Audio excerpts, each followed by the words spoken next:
Hello, and welcome to your daily news update. The date today is March 17th, 2026.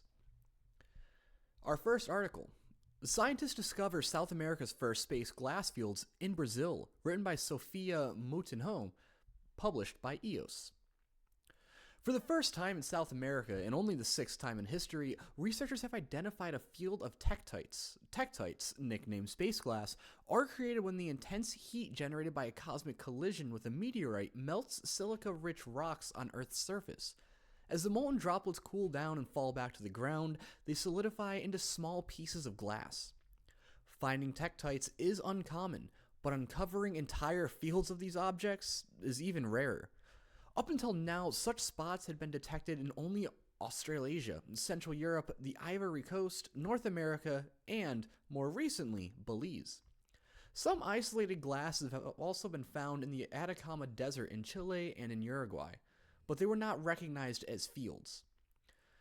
It is an interesting finding that adds probably the second additional tektite-strewn field, besides the Belize one, to the four classical fields that have been known for more than 100 years, said Universitat Wien impact researcher and geologist Christian Corbill, who did not take part in the study. The discovery, described in the journal Geology, happened by chance when a resident of the Brazilian state of Minas Gerais reached out to scientists interested in meteorites to identify an unusual glass-like object he had found on his property. The object was sent to geologist Álvaro Penteado Crosta of Universidade Estadual de Campinas in São Paulo, who was initially skeptical that it could be a tektite.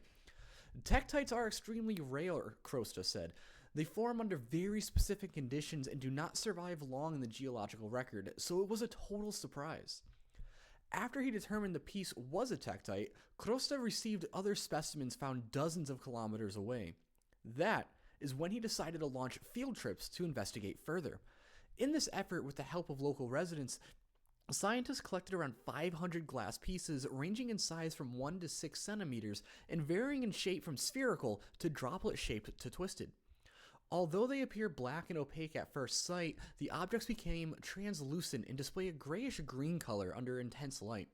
Initially, the researchers identified a strewn field of tektites spanning a strip about 90 kilometers long in Minas Gerais, which is reported in the new paper. But after the study was submitted, new finds were identified in the states of Bahia and Piau, extending the field across more than 900 kilometers.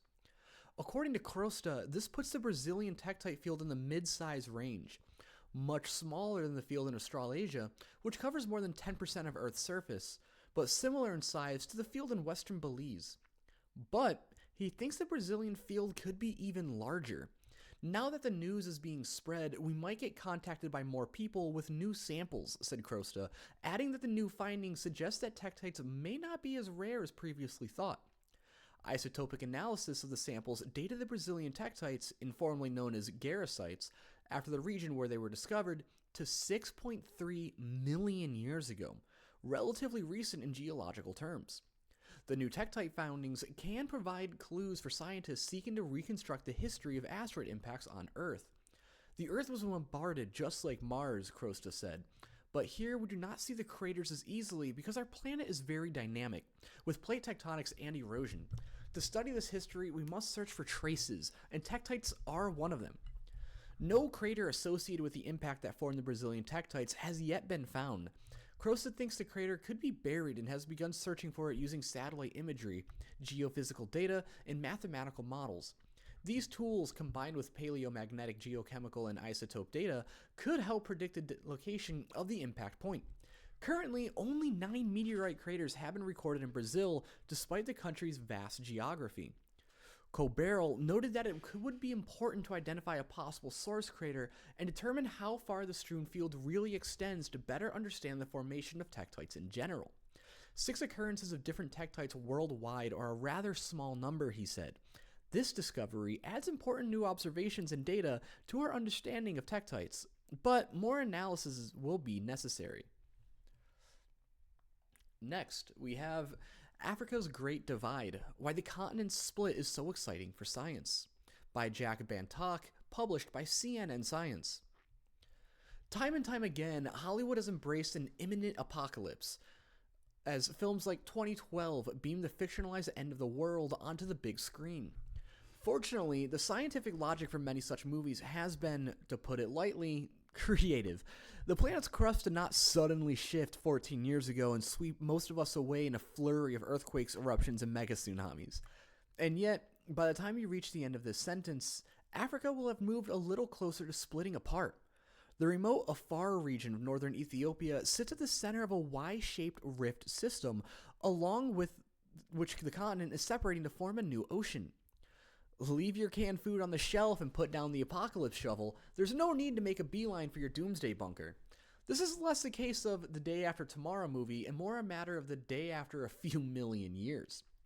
It can often get lost in communication, Emma Watts, a part of a research team who embarked on an extensive research project to study the area, told CNN. People see that and they're like, oh no, it's breaking apart. No, it's very, very slow. I could say it until I'm blue in the face, but people still go for the clickbait title. You just have to kind of grin and bear it.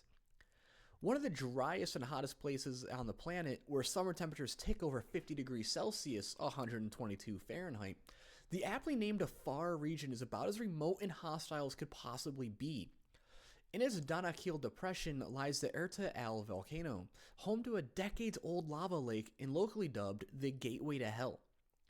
That's because it sits at the juncture of three tectonic plates: the main Ethiopian rift, the Gulf of Aden rift, and the Red Sea rift, which are gradually spreading apart in a process known as continental rifting. As the plates diverge, the mantle beneath rises and, if seen through to completion, melts to form a new ocean basin. It's far from the only triple junction rift system on the planet, and continental rifting has been occurring for billions of years.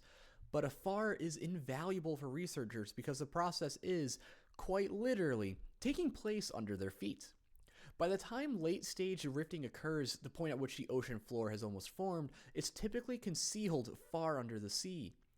Afar is a beautiful place because it, the new ocean floor, is not quite yet submerged, Watts explained. It's giving us a window into a process that we don't normally see. Fascinated by volcanoes since learning about the 1980 eruption of Washington's Mount St. Helens while at middle school, Watts jumped at the chance to join a team studying the region as she pursued her doctorate in volcanology at the University of Southampton in southern England. Their research, published last June, found a single asymmetric plume rising from deep beneath Afar. Geologists had theorized its existence before, but the new findings went a step further by showing the plume to be pulsing in a pattern akin to a heartbeat, albeit not necessarily at a constant rhythm. This pattern is spreading differently at each of the three rifts depending on tectonic conditions, Watts explained. Evidence that the plume is dynamic and responsive to the plate above it, not static. Before this study, we thought the plume was simple. It came up, it was one composition, she said. But we actually think it might have heterogeneities, varied characteristics, within the plume, whether that's the amount of melt or what it's made up of. That's also then interplaying with that rifting rate, causing these variations. That rifting rate, Watts stresses, is extremely slow. The Red Sea and Gulf of Aden rifts are moving at approximately 15 millimeters per year, half the speed at which fingernails grow, while the main Ethiopian rift is moving even slower at around 5 millimeters each year. At that pace, it'll be millions of years before a new ocean is formed, and it's not guaranteed. The continental rifting process can fail, like the mid-continent rift that would have ripped North America apart around the Great Lakes. That's music to the ears of scientists who continue to glean new discoveries from the region. The pulling apart of the plates is exposing older layers of sediment and shedding light on almost 5 million years of evolution. A range of preserved fossils have been found in Afar, with research published in the journal Nature in January, revealing the discovery of a 2.6 million-year-old fossil of an extinct human relative. Remains of Paranthropus, given the moniker Nutcracker Man due to its pronounced chewing muscles, had typically been found in southern and eastern areas of the continent like Kenya.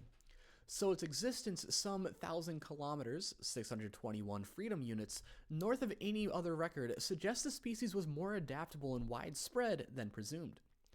It was thought that it, Paranthropus, never dispersed this far north, either due to ecological factors or because of competition with other species present in the area.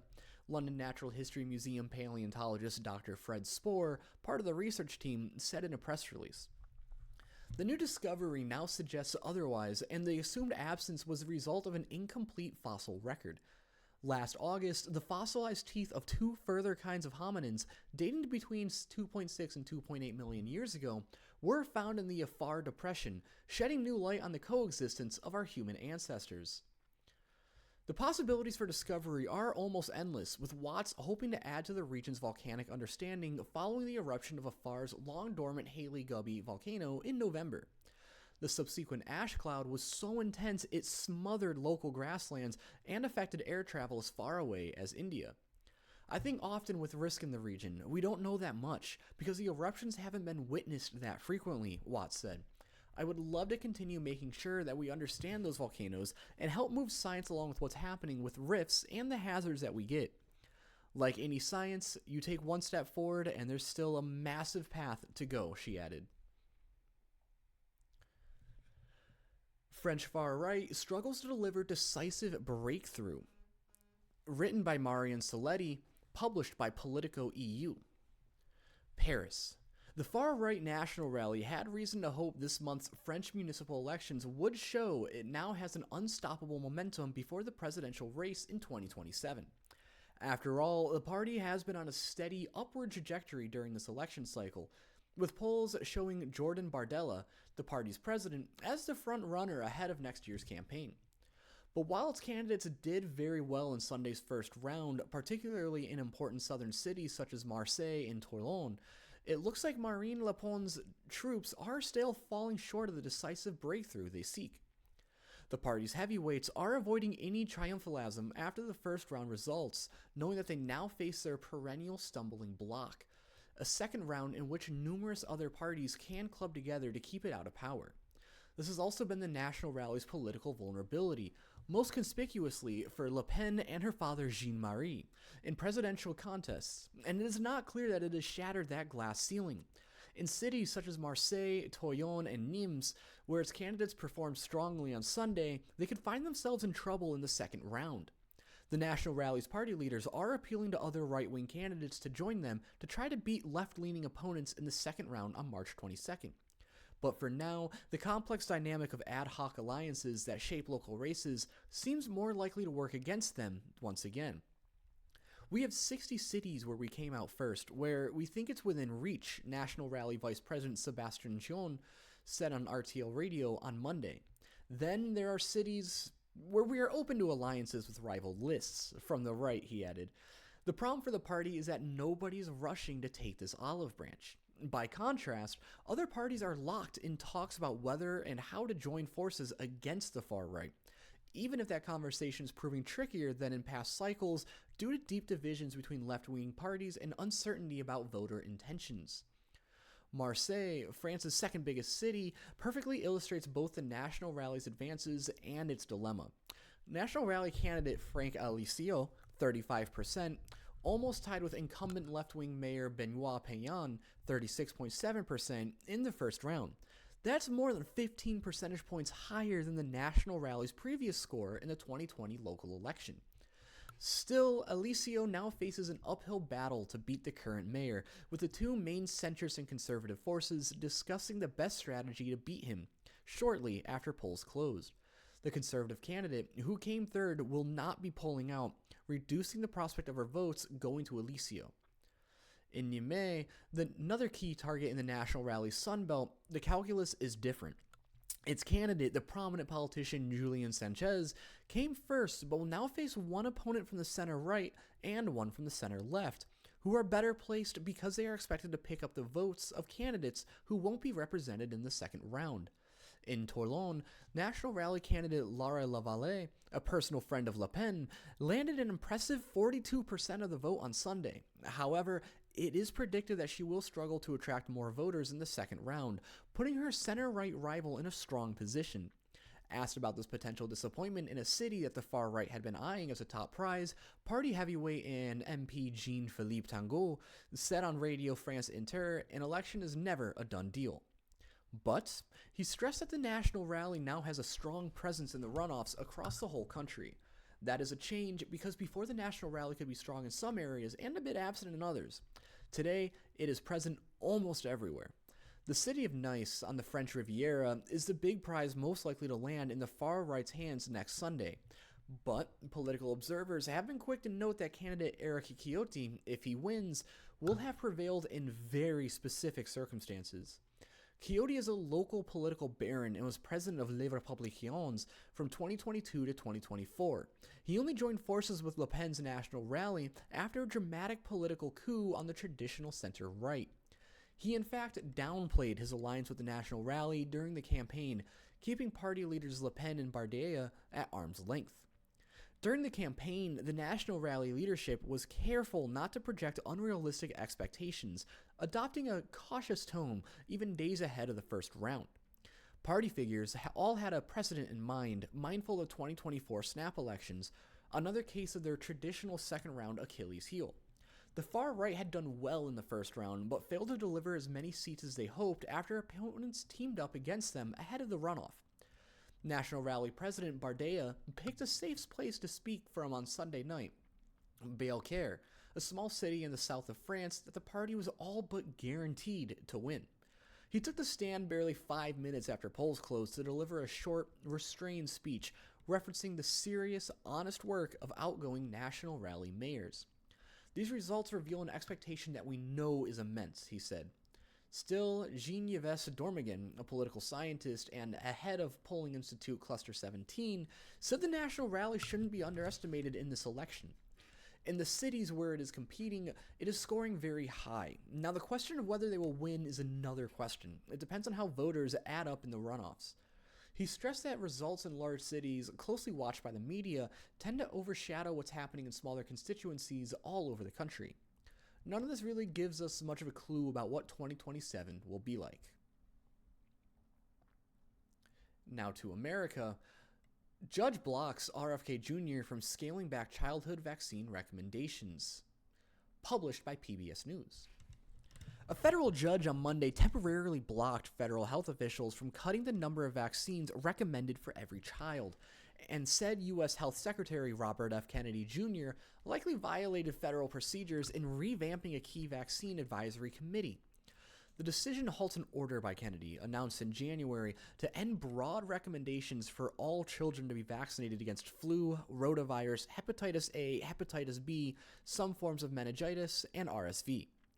A number of leading medical groups raised alarms that the vaccine recommendation changes made under Kennedy would undermine protections against a half-dozen diseases, and the American Academy of Pediatrics and some other groups amended a lawsuit they had filed in July, asking the judge to stop the scaling back of the nation's childhood vaccination schedule.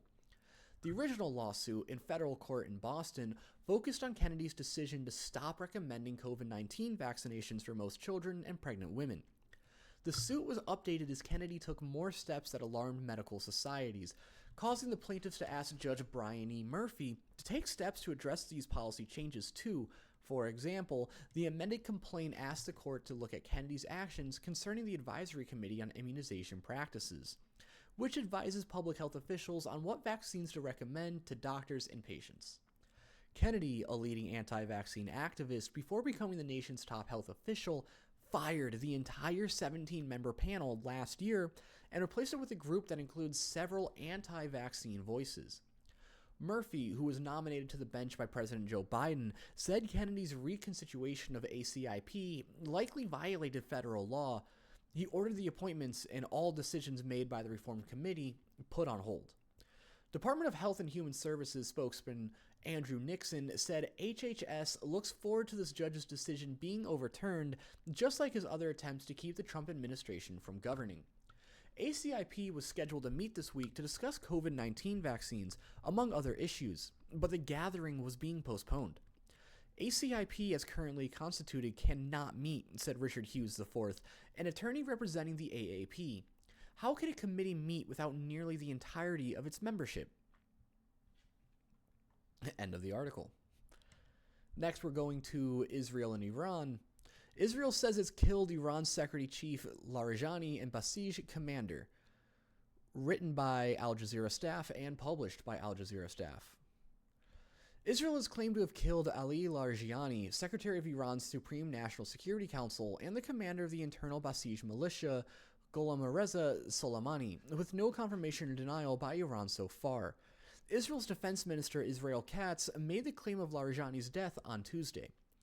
Meanwhile, Iranian state media published a handwritten note by Larijani, though it was not clear whether it was intended as proof of the life of the senior official.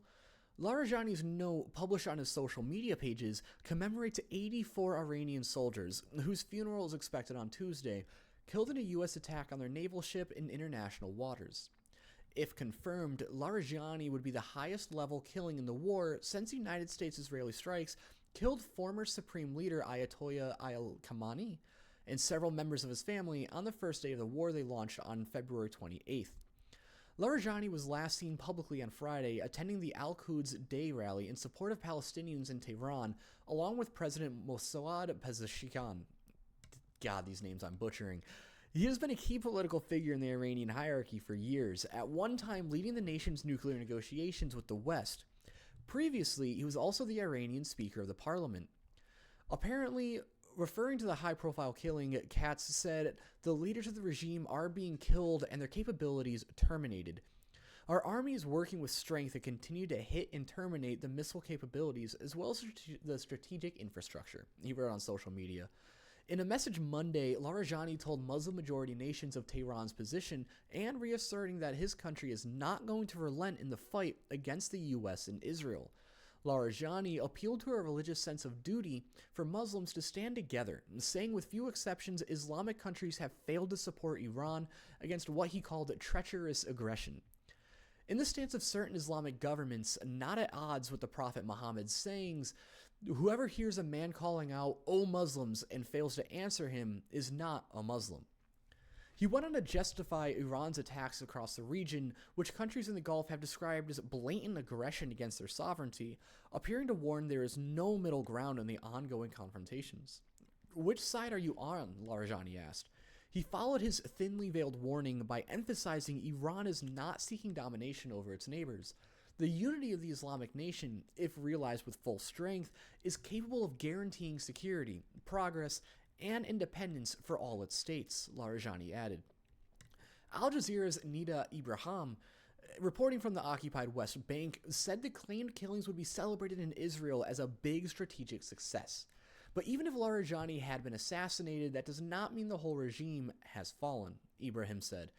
Al Jazeera's Tawhid Asadi, reporting from Tehran, said U.S.-Israeli attacks were not limited to the capital, Tehran, but were reported in cities across the country, including Ahvaz, Isfahan, and Shiraz. Israeli Prime Minister Benjamin Netanyahu said the alleged killing of Larijani was part of an effort to give Iranian a way to overthrow the government. "This morning we eliminated Ali Larijani, the boss of the Revolutionary Guards, which is the gang of gangsters that actually runs Iran," Netanyahu said in a televised statement. He added that overthrowing clerical authorities will not happen all at once. It will not happen easily. But if we persist in this, we will give them a chance to take their fate into their own hands. The Israeli military also claimed in a post on X on Tuesday that it had killed Gholam Reza Soleimani, the commander of Basij, the internal security paramilitary militia of the Islamic Revolutionary Guard Corps. Guided by precise intelligence from military intelligence, the Air Force conducted a targeted strike yesterday in the heart of Tehran, eliminating Gholam Reza Soleimani, commander of the Basij unit over the past 6 years, he said. Iran is not confirmed this claim either. Mohammed El-Masri, professor at the Doha Institute for Graduate Studies, said the U.S. and Israel were playing a game of whack-a-mole in Iran. There's always another leader, so I don't think this is going to suggest any kind of collapse of the Iranian regime, he said. Having said that, this is a very significant symbolically and psychologically. The United States Treasury records Soleimani's birth year as 1965. He has been sanctioned by the U.S., the European Union, and other countries for his alleged role in suppressing dissent through the Basij, a volunteer paramilitary force under the IRGC, founded after the 1979 revolution and tasked with enforcing internal security nationwide. It operates local branches across cities and is frequently deployed on the front lines of protests to crack down, including the anti-government demonstrations that erupted across Iran in January, in which thousands were reportedly killed, and stretching back to the 2009 mass protest against what opponents called a stolen presidential election. The Basij and other internal security forces have been frequent targets of the attack by the US and Israeli forces so far in the war. And lastly, we go to a little economics. US stocks climbed to their best day since the Iran war began after oil prices ease, written by Stan Cho, published by AP News. A drop in oil prices on Monday helped send the US stock market to its best day since the war in Iran began. The S&P 500 climbed 1% for its biggest gain in 5 weeks. The Dow Jones Industrial Average added 387 points, or 0.8%, and the Nasdaq Composite jumped 1.2%. The driver for markets once again was the price of oil. A barrel of benchmark U.S. crude fell 5.3% to settle at $93.50, easing some pressure off the economy after topping 102 earlier in the morning. Brent crude, the international standard, fell 2.8% to 100.21 per barrel after earlier getting as high as 106.50. It's a reprieve, for now at least, after oil prices spiked from roughly $70 before the United States and Israel began their attacks on Iran. In response, Iran has nearly halted traffic through the narrow Strait of Hormuz, where a fifth of the world's oil typically sails from the Persian Gulf to customers worldwide. That has oil producers cutting production because their crude has nowhere to go. The worry in financial markets... Oh, this is ridiculous, man. The worry in financial markets is that if the strait remains closed for a long time, it could keep enough oil off the market to drive inflation up to a debilitating level for the global economy. President Donald Trump over the weekend demanded that other countries hurt by the closure of the Strait of Hormuz take care of that passage, and said his country will help a lot. European countries, meanwhile, want to know more about Trump's plans for the war on Iran and when the conflict might end as they weighed his demand. Next, we see a graph showing how much oil prices have spiked. The U.S. stock market has a track record of bouncing back relatively quickly from military conflicts in the Middle East and elsewhere, as long as oil prices don't stay too high for too long. Many professional investors are expecting that to be the case again, which has helped keep U.S. stock prices near their record levels. For all its dramatic swings over the last couple weeks, including several that struck hour to hour, the S&P 500 is only 4% below its all-time high. Escalations have been mounting quickly in the war, to be sure, but that could suggest both sides are facing growing constraints that may prevent a long conflict, according to Paul Christopher, head of global investment strategy at Wells Fargo Investment Institute. On Wall Street, stocks of companies with big fuel bills helped lead the market thanks to falling oil prices. Norwegian Cruise Line holdings steamed 5.1% higher, while United Airlines climbed 4.2% to trim their big losses for the year so far.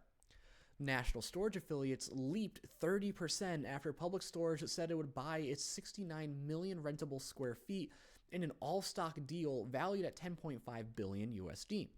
Public Storage fell 1.7%. Dollar Tree rose 6.4% after reporting a stronger profit for the latest quarter than analysts expected, even as fewer shoppers visited its stores. The Nebu Group, a Dutch AI cloud company, saw its stock that trades in the United States leap 15% after announcing a 5-year infrastructure contract with Meta Platforms that could be worth up to $27 billion. NVIDIA, whose chips are powering much of the world's move in artificial intelligence technology, rose 1.6% as its CEO, Jensen Huang, talked up the tech's possibilities at an AI conference and said he foresaw a $1 trillion in demand for AI chips through 2027. It was the strongest single force lifting the S&P 500. All told, the S&P 500 rose 67.19 points to 6,699.38. The Dow Jones Industrial Average added 387.94 to 46,946.41, and the Nasdaq Composite climbed 268.82 to 22,374.18. In stock markets abroad, indexes rose modestly in Europe, including a 0.5% return for Germany's DAX, following a mixed finish in Asia. Stocks jumped 1.4% in Hong Kong, but slipped 0.3% in Shanghai. In the bond market, Treasury yields eased as falling oil prices took some pressure off inflation worries. A report showing a weakening of manufacturing activity in New York State also weighed on yields. The yield on the 10-year Treasury fell to 4.22% from 4.28% late Friday. Yields, though, are still higher than they were before the war, when the 10-year Treasury yield was just at 3.97%. Traders have pushed back their expectations for when the Federal Reserve could resume its cuts to interest rates because of the spike in oil prices caused by the war. Such cuts would give the economy and job markets a boost, and there's something Trump has angrily been calling for, but they would worsen inflation.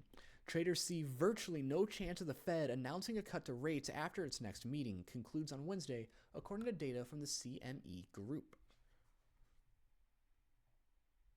That is all. Thank you for listening, and I hope to talk to you tomorrow.